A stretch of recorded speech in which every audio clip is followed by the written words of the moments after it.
опашката на четките е от розово дърво, а самата четка е от конска опашка. Виждаме как тя в момента нанася боята и след това с много такива интересни движения прави формите.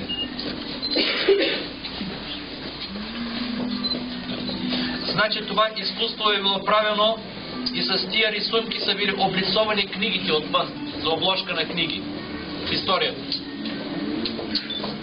Вижте по какъв начин.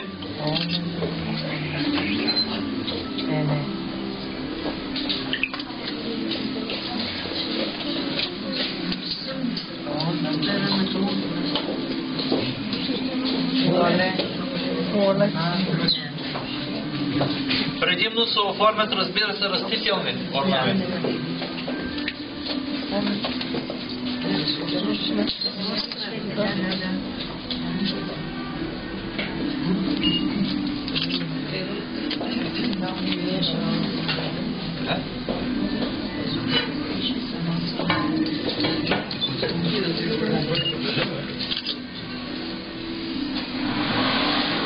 Много е след.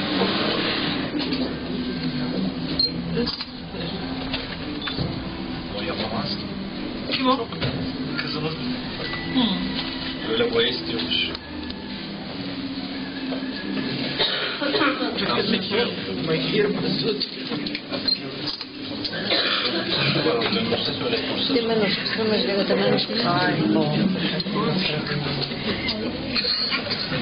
Виждате ли цветята, които се получиха?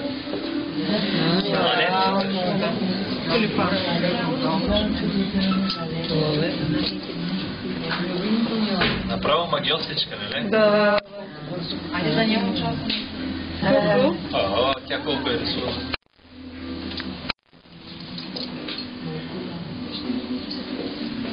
Предният път не съм ги водил тук. Къде е отчет?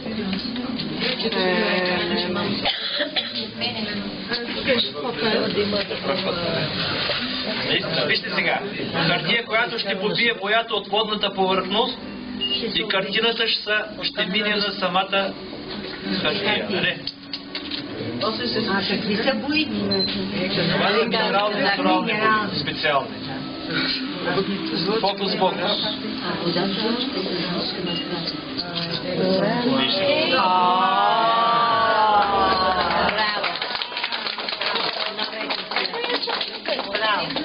Много е красиво. Чудесно. Браво!